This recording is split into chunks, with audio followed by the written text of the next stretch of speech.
weapons in the world, nukes, Middle East famine. In this country, we are still dodging the race issue, especially towards summer. Like these Michigan race riots going on right now. I know every white person thinks the same thing we see it on TV. Is this the big one? Cleveland, Ohio this week, a 13-year-old girl was brutally beaten by a group of black and Latino kids. They were celebrating a yearly May Day ritual called Beat Up a White Kid Day. Now listen, the holidays always get me depressed, but especially I never like this one. I'll tell you something. It falls on a weekend, you don't even miss school, and in Compton it's actually a bank holiday. Now look, when I grew up, you walk down the hall in school, the first week I went to school, I came from like a white school, I was at mixed, Ungawa, Black Power, all these kids were saying, Ungawa, Black Power, destroy, white boy. Now that was different, that was Brooklyn, that was a school song. But everybody knows that this happens to more to white kids than black kids in school, but this country, it doesn't get reported because white people have made a collective decision about 30 years ago that it's impolite, they should never talk about it, especially in the media. Even though even black people look at us like, what is wrong with you? You're not going to take that, are you? Yes, we are, as long as you keep our quality of life and not have to look you in the eye. And to keep that, you need to have fall guys. And that's our other story, that 13-year-old girl and law enforcement. Bush just passed a new law that says federal agents have to stop racially profiling. But that means then stop profiling. That's good. Now in the radio car, it's going to be like, okay, the killer is a male, approximately 25, 150 pounds. What color is he? What does that have to do with it? What, are you racist or something?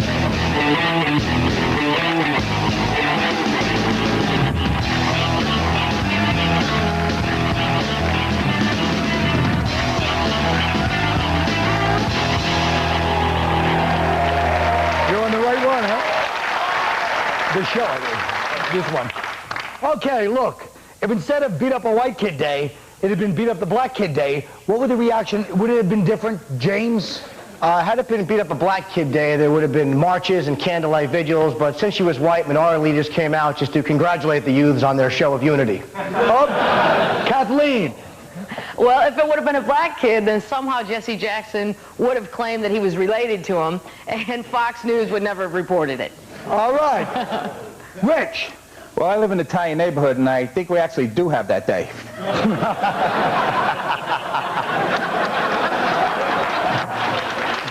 And how would it be different? Number one, we'd never catch the guy. Somewhere there'd be a sausage and pepper stand would turn up because, you know, we love food. And number three, it's only a matter of time before someone breaks out the bottle rockets. Notice how the Italians always count like that? Number one, got the number. All right, Tony. It would be more like meet the Parents' Day, you know, because black people, I mean, it's sad to say, we may not show up, black parents may not show up for a PTA meeting, but if you get a chance to kick some 6th grade ass, we're gonna be there, you know. So it's like, you know, I know my mom would show up and go, if any of you little crackers think you're gonna put your hands on my baby, you got another thing coming. So it wasn't that funny that time either. Yeah, it was.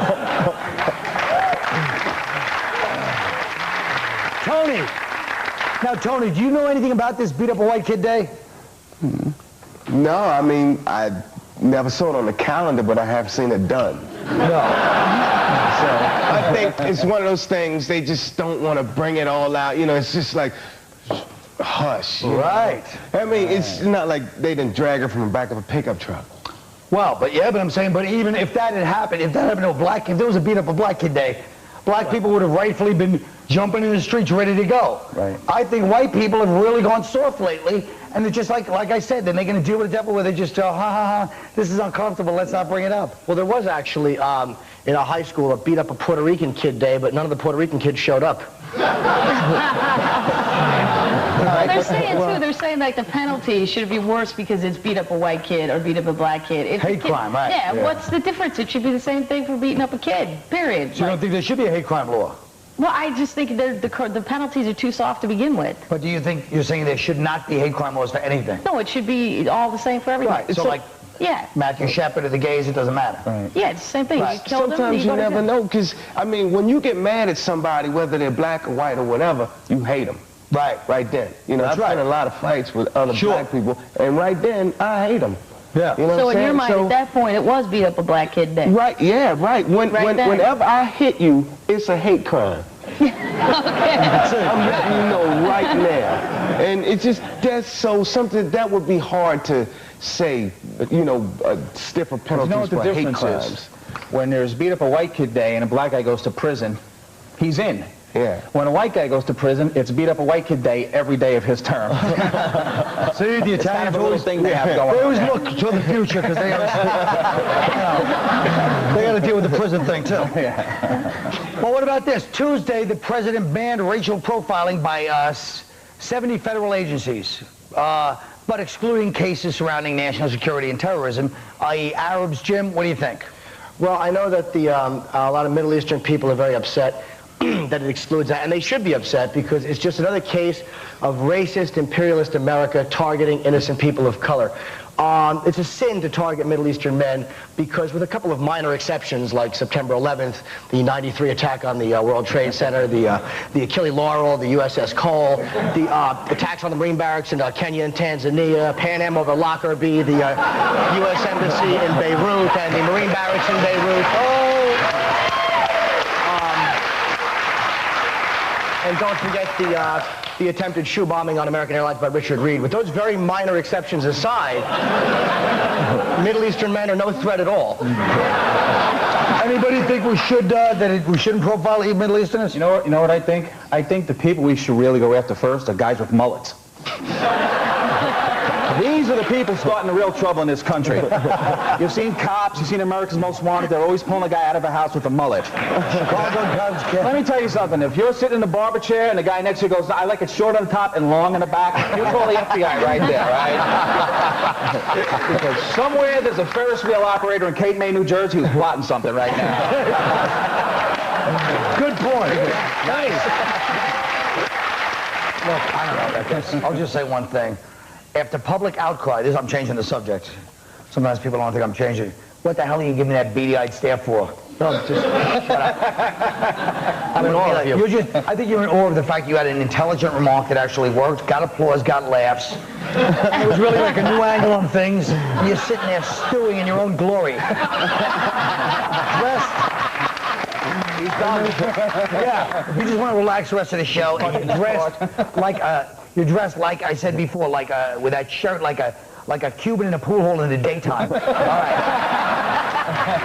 Okay, folks, you go be a rugged individualist and explore the commercials. I'll say hello to this awful man and these people. We'll be right back. Oh, you freak.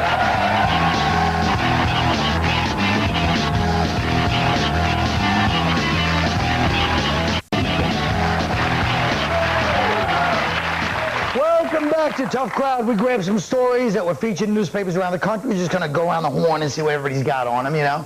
First one's a story in Los Angeles. A public outcry death row inmate has been denied a $100,000 kidney transplant, even though it was cheaper than keeping him alive on dialysis.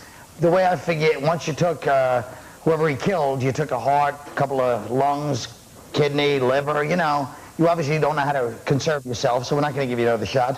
What do you guys think? Anything on this death row? Should he get a kidney? Well, they keep saying that, you know, the cost of keeping him alive for a year is less than a transplant. Right. Well, we could speed that up. I mean, he doesn't have to live for another year. He's been there for 10. Chop, chop. I mean, what?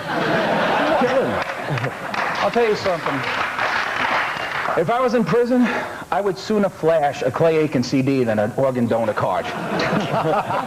This is incentive, man. This guy would be like, hey, man, I always knew you wanted my organ. I just assumed it was another one, all right? All right, prison joke. I don't think... Well, they're talking about, like, what is it going to cost? It's going to cost less to give them the replacement than it would for the other year. But I don't think it's about the cost. This guy murdered an 18-year-old girl. I think people are upset because, not the money, but the idea that this scumbag is going to be put ahead of some law-abiding person who had the dignity to beat up a girl without killing her. Yeah, there's...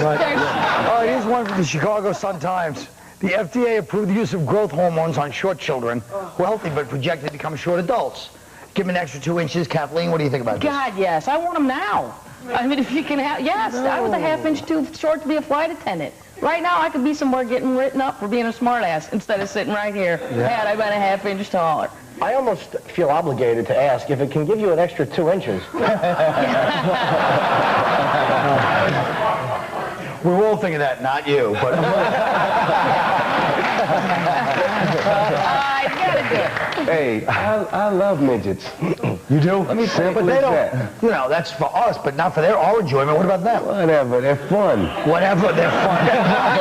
They're fun to have. All right, look, there was an article in the Washington Post about teenage girls snapping up this Playboy merchandise, right? Girls like Playboy because they say it represents, you know, it's like, oh, they're going against feminism. Their women fought for feminism for so long, you know, and I mean, but Playboy's mild compared to like the shirts that wear now, slut and like, you know, dirty girl and stuff. I mean, Playboy's nothing. I have a shirt, FBI, Federal Body Inspector, but I stopped wearing it because he's getting too many big laughs.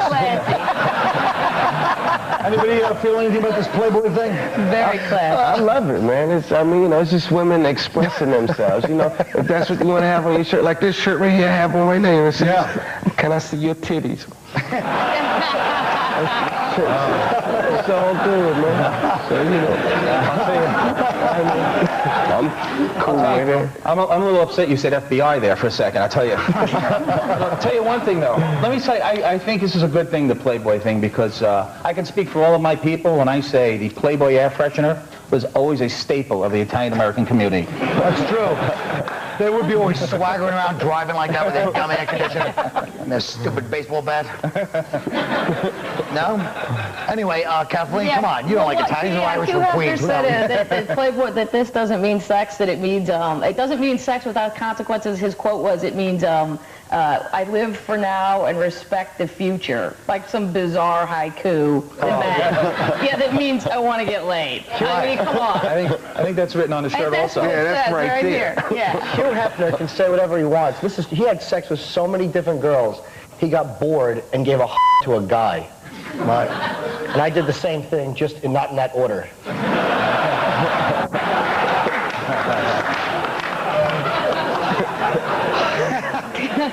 All right, now here's the story.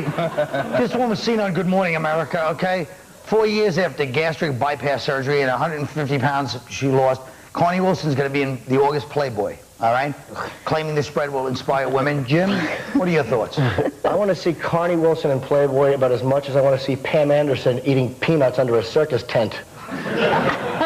Inspire women to what? To inspire women to what? Just be whores? I don't get it. It's like, hey, I've lost weight. Now I'll make it in the paper. Yeah. Okay.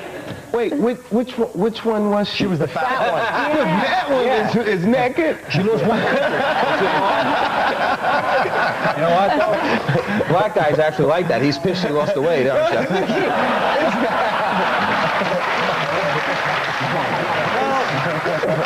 I think out of all the things so far, maybe the cruelest, instead of attacking her, was when Tony goes, she's going to be in Playboy, and started laughing in her fat face. How can we hope to teach our children if we don't learn from these commercials? We'll be right back.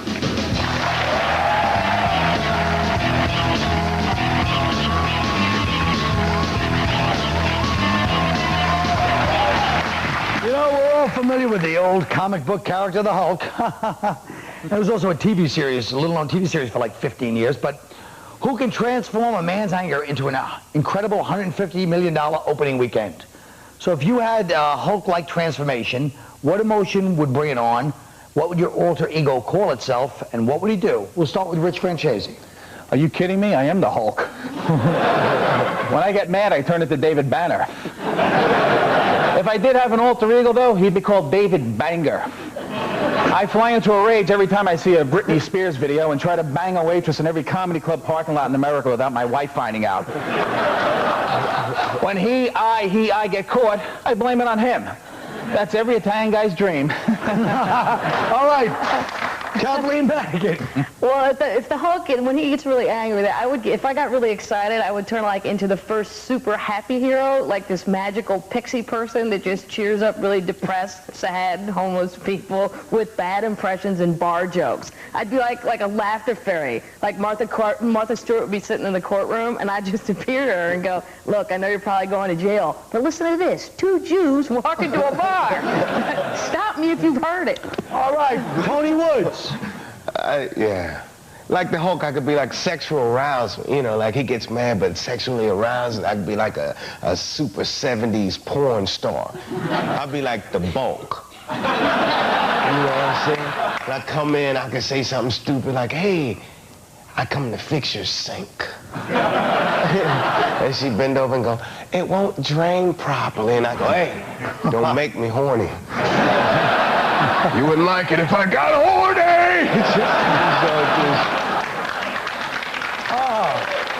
All right. Jim Norton. Well, I think the emotion that would bring on a change in me would be total shame. My self-hatred, which is always lurking right beneath the surface, would finally bubble over and transform me. As my alter ego took form, it would cause my lips to become thinner and even more reptilian and my stomach to pop out. My mean-spirited, hateful other self would call itself Colin.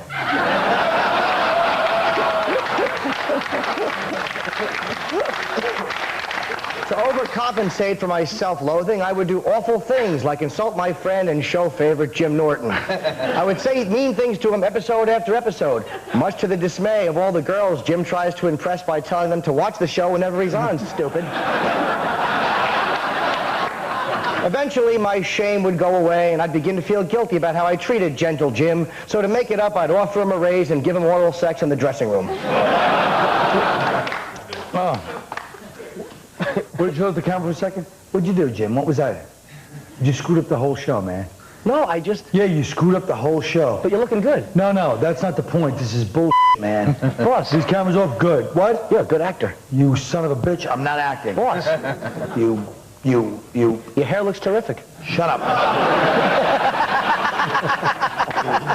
Folks, if you thought that was good acting, maybe you got a problem. Good night. Thank you very much for coming.